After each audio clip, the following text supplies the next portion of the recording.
And we are back. While the sport promises prestige, fame, and fortune, many college football athletes face a starkly different reality. Injuries, financial instability, and a devalued education weigh heavily on young players, particularly black athletes, who are disproportionately represented on the field.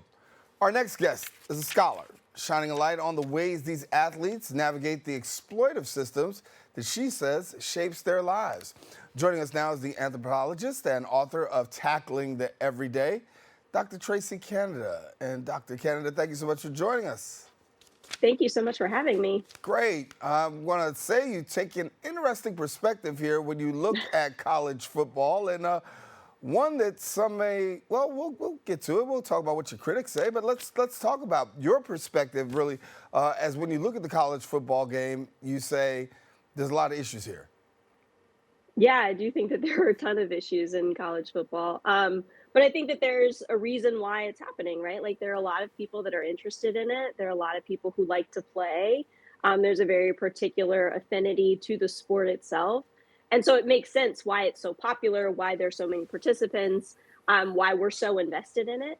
But I think that when we look at the college level, there are a ton of issues, right? There's a lot of issues around who gets paid and who doesn't, around whose labor is being used and whose labor is not, around the positions and who ends up in certain positions, certain playing positions on the field, in the type of education that these football players actually receive when compared to other students on campus, when thinking about the loads of injuries that can come from this, not just concussions, but other bodily, like more everyday type issues that come up from playing a sport like this, right?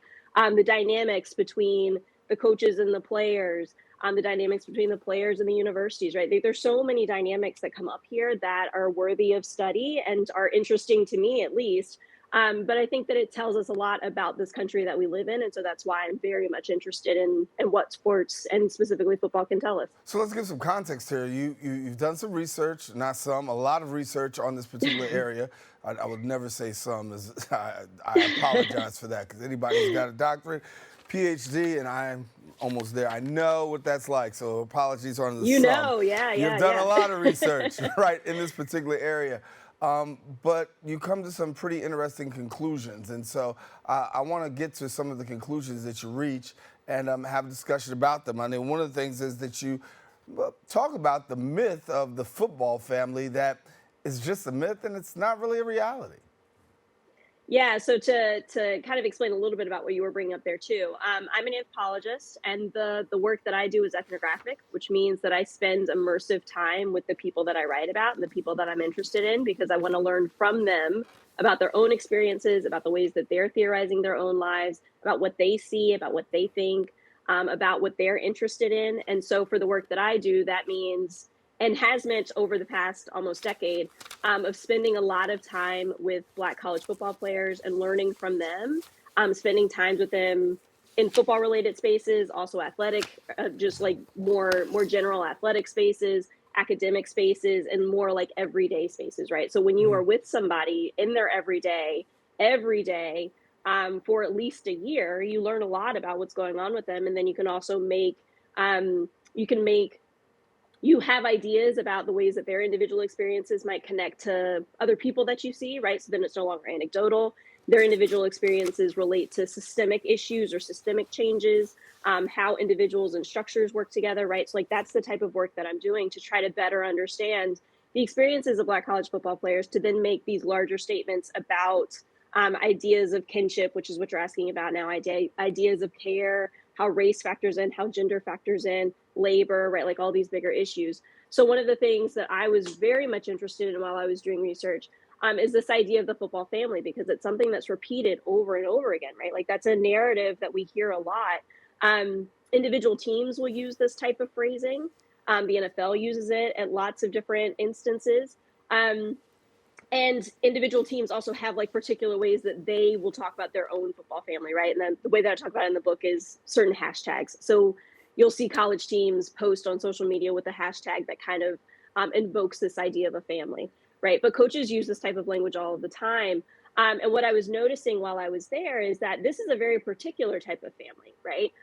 This family is one that has the head coach as the almost father, right? So it's also patriarchal because of the way that the father slash coach factors into this. You have the assistant coaches who act in different ways at different times, sometimes as fathers, sometimes as brothers, sometimes as mothers, right? Like if we think of a stereotypical heteropatriarchal family. And then we have the players themselves who are like the sons, right?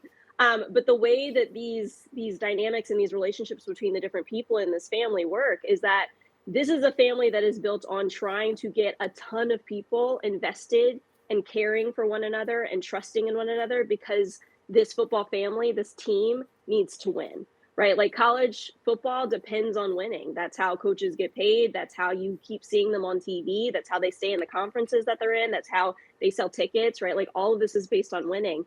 And so this idea of the family is trying to tap into something that we all can relate to in some way or another, right? Like, but if we make it a family that is then based on whether or not you're able to play, and what can you do for us now, and what did you do for us yesterday, and what can you do for us tomorrow on the field, right? Like that's a pretty, in the way that I think about it, that's a pretty exploitative tactic to say, we are caring for you and we're going to call you family because we want you to produce for us. We want you to play for us. We want you to be successful for us, because then we can make some money off of what it is that you're doing. And so I'm really critical of this idea of the football family because it's a top-down approach. It's something that coaches use a lot to try to get players on board. It's something that they use in recruiting too. They'll try to talk about the ways that they form this family, this loving family. But there's so many ways that this is often disrupted. And at least one of the big ones that happens at the end of every season is when these coaches leave to go to other universities, right? So what's happening with this football family, this family that you've recruited players to, that's the narrative that you use to try to get people on board. And then just at the drop of a hat, because you get a better offer at a different school, the head coach will just leave. Sometimes we'll take some assistant coaches with them. And then that whole family is disrupted. And so I don't necessarily think that this is a genuine quote unquote family. But I think that it has particular motivations in mind, and usually it's about money. And so, what do you say to the critics who say, "Listen, you know what? That's true. You've got some great points there, but I've had character development. I've developed a strong bond of brothers. After we graduate, or we may not make it to the NFL, but yet and still that we have become." Family through this, and if it wasn't for football, I think about my own sports. I've got some brothers that that I consider because I played sports, right? But Yeah. and that brotherhood has been built. So what do you say to the critic that says, "Hey, you know what? I have gained family out of this," or if I've come from a broken family, this is the first time I've been taught family values, love, the whole 9 yards. Your response would be. Yeah, so I have a response to that in the book that says that what players are doing is actually different than what administrators and coaches are doing, right? And I actually use the language that you just brought up because that's the way that players talk about it, right? Like they talk about a brotherhood. They don't necessarily talk about a football family. I argue that the football family dynamic comes from coaches and administrators. It comes from up top. But players themselves will talk about creating brothers, right? Like that type of relationship that they have with each other that comes from, and the way that I talk about it in the book, is that it comes from them relating to one another on a completely different level that other people just can't understand, right? Like, especially in college, like that's a pretty unique experience to say, I've played football for X amount of years. I was recruited. I'm now at this like big time college. All these eyes are on me. I'm popular on my college campus. I'm on TV every Saturday. I live in a particular body that requires that I eat something, like eat particular things, sleep a certain amount, work out a certain amount, right? Like it's a long day. We have these like wild practices that start really early and sometimes end really late. I have to deal with going to class, right? Like this is a very particular experience to play college football. And on top of that, because I work with and write specifically about Black college football players, there's the added dynamic of like what it means to be a young Black man living in a particular body that's valued for football, but then is also often stigmatized in the world outside of it, right? So the way that I analyze it is to say that the football family comes from top down, but the brotherhood is what the players themselves create with each other because of this very unique experience, right? And that's the thing that ties them during the time that they're in college, and then you see it blossom, and then they keep it going once they've graduated, right? It's the group chats of people who have graduated 10, 20 years before, but they keep in touch that way, right? It's the fact that you see them in each other's weddings as groomsmen. They are godfathers to each other's kids once they have kids, right? It's that relationship that they are creating for themselves that does come from football, right? Like they meet each other in football. They can relate because of this pretty extreme experience. But this is something that they're fostering themselves despite almost the football family that is being impressed upon them by administrators and coaches. Right. I want to talk about one other topic that you bring of light, and that is athletic exploitation, the Hmm. exploitation of the athletic field, if you say the football field, and then yet and still the devaluing of education. And when you look at the exploitation, you talk about the devaluation. How do you arrive at this conclusion? Yeah, I think that it's an interesting dynamic that really comes from this idea of the student athlete, right? Like if you read anything that I've written outside of the book or even in the book too, I don't use the language of the quote unquote student athlete because I think that it's a fallacy to say that they are student dash athletes, right?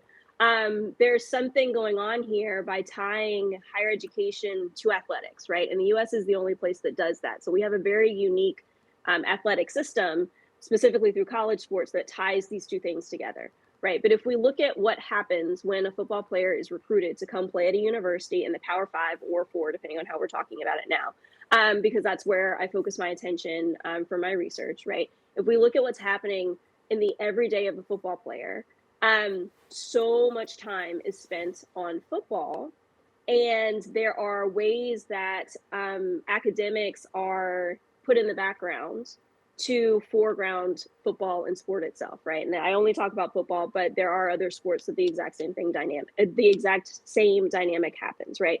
So when you have a game on the weekends, but you have a game on Saturday, but you need to leave your college campus on Wednesday or Thursday in order to make it to where you're going and to prepare, right? Like that means that you are missing classes. That means that you have to make up that work by yourself.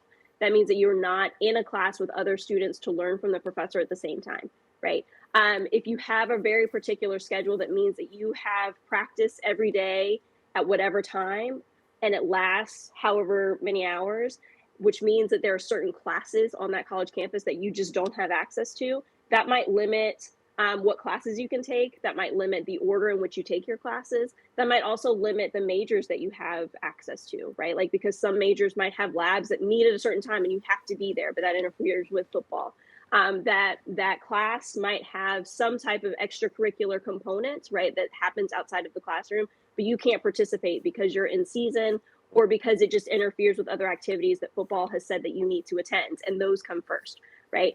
You don't have the same opportunity to network, to intern, to even participate in potentially other activities that you might be interested in because of the time that's necessary for football, right? Like if a team is going to make it to a bowl game, then they're on campus way past other students who have already left for winter break, right? If you are a football player, then you come back for summer, you come back during the summer before the fall semester, right? So you're coming back earlier. You're usually on campus for a lot of the summer. So that means that you can't have a full summer long internship, right? There are all of these ways that players are having to put football first because that's what they've been recruited to do, and academics are going to factor in, right? Like they are Right. still in classes. Usually they do still graduate, not at the same rates. And actually, Black college football players have the lowest graduation rates of any college athlete on campus. Um, so they do usually graduate, but what does this degree look like and how does it compare to the degree that other students on that campus get, right? And so I do think that there is something going on here that we need to really think about of like what type of education are we providing for the football players that come in, because the idea, and as you said, the way that I write about it, like this myth is that you get both, right? Like you are able to participate fully in both. And I just don't think that that's true. But I would prefer that we do a much better job of making sure that they get almost the exact same experience in the classroom and then are also just able to play football at the same time. I think there's a conversation to be had because when you think about athletes, as I heard you say, uh, I'll go back on one thing that you mentioned. You said, "Hey, well, the guy leaves on Wednesday and they've got a game on Friday." Well, Hmm. in a lot of our Power Five schools, a lot of those major institutions, they do have study hall. And they do have the Hmm. opportunity to be able to have tutors. There are Hmm. academic breakouts that allow students to actually participate fully in Hmm. a lot of these areas where coaches are really like, hey, we want to emphasize athletics. I mean, academics over athletics.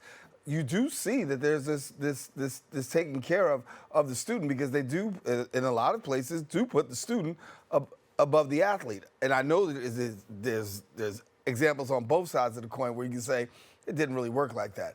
But what do you say to those persons? Because yeah, there is some emphasis on, not some, a huge emphasis in a lot of institutions, particularly Division I institutions, that put an emphasis to make sure that a student is still academically eligible. Yeah, they still definitely are academically eligible, right? Because they can't play unless they're academically eligible. So there's a lot that goes in to make sure that they are still eligible. But the argument that I'm trying to make is that it is a different experience if most of your classes or most of the work that you're doing for your classes takes place in study hall or with a tutor rather than with the professor, right? Rather than with your classmates, rather than in real time participation with everyone else in that classroom setting, right? If your class meets Tuesday, Thursday every week during the afternoon, right? Then, and if you happen to miss, I don't know, 4 of those Thursday afternoon sessions because of what your because of what your travel schedule is that season, then that means that you're missing 4 in-class sessions, right? And that could add up to about almost 8 hours, right? Like 6 hours at least of class time that you are missing that you have to either fill in by yourself, you have to find it somewhere else. It's a tutor that's filling in for you. It's somebody that works in athletics that's helping you catch up, right? But that's not class. That's not time in class with your classmates, and that's not time in class with your professor. And so it's not to say that they are not receiving an education, right? Because they are, but it's not the same type of education. It's not the same experience that other students on campus are receiving. And I think that that is something that we need to look at, right? Because what are they getting? What are they being promised? And then what are they getting? I think there is a disconnect there that really needs to be studied. Yeah, I got to move on real quickly, and I got about 2 seconds. Well, not 2 seconds, but 1 minute, 1 minute and a half. I could ask my producer to extend the segment. We talked a little bit earlier about this, but we could go. I think we could go a few more minutes here. I'm going to ask you to address the issue of the role of, white parents, because we're hearing a lot more white parents, or you allude that a lot more white parents are actually pulling their kids from football. Yeah, so that's work that I'm going to be starting soon. That's not necessarily what I talk about in the book, but I do think that there's a really interesting dynamic that's going on now that was written about a couple of years ago of this idea of quote unquote white flight from football. Given the intense and like kind of at the time new information around concussions. So the way that it was being written about in all these major news outlets was to say that white middle class parents and some black middle class parents too were pulling their kids out from the lower levels of football because of the fears of the dangers, right? Like the concussion dangers, the brain injuries, but also the bodily injuries, right? To say that tackle football is just too dangerous, and so they didn't want their kids to play. And the part of that that's really interesting to me, given what I study, which is I work with black college football players, right, is to say that then is going to change the pipeline of who's playing when they're younger, which then eventually will change who plays when they're in college, and then could potentially change what the NFL looks like. And so that's what I'm interested in, right? But a lot of this was tied to this idea of injury, right? Of this being just too dangerous for some people to be able to play. But then there are other kids who, what are the other opportunities? Where else will they go? What else could they participate in? And that is also an interesting dynamic that I'm hoping to study soon, actually. Yeah. So, as you've done your research on black college football, give us a little bit more about some of the universities and people that you've actually talked to really reach your, to reach your conclusions on the black college football. Yeah, so because of the type of work that I do, all of the schools, all of the people they remain anonymous, right? So, but I can say that I have worked in Power 5, Power 4, depending on how you want to frame it. When I was doing the research, it was still Power 5. Power 4, Power 5 institutions, and HBCUs, right? Because I was very interested in what was going on across, if there was something different going on. And the conclusions that I've come to is that the system itself, the arguments that I make hold across the system, right? It doesn't matter if it's an HBCU. It doesn't matter if it's a historically white institution like the ones that end up in the Power 5. Everything is functioning at the same level, and they're all working the same way because there is still this dynamic of who is playing and who's getting paid, who is, in the way that I talk about it, who's being exploited and who's not, who has the ability to move in a way that other people don't, right? Who is getting sometimes the short end of the stick. And usually it is players every single time, no matter what type of institution they're at. So having this, having data from different types of universities also helps me make these arguments. Yeah, I think that when you look at universities as a whole, I think that you can say that when you look at, let's go back, college football as a whole, Hmm. you can say between the NCAA and universities, they make a lot of money. So much money. The athlete at the end of the day, they're the ones they're absolutely on the short end of the stick. I do also believe that there are universities that actually do justice academically Hmm. for their students because there is a vast difference. If you're at HBCU, there's going to be a vast difference between an HBCU and a Power 5, Power 4. You're going to have a plethora of resources that are there. But then you look at a person like Deion Sanders, who's taken Jackson State, and they had no resources. Then you get him at Colorado, and now you've got a whole team that has a 3.0 GPA. I actually posted about that not too long ago. That the Hmm. highest GPA actually there because the resources are there, and there's a commitment to education, which a lot of football programs actually do have. Before we break it down a little bit.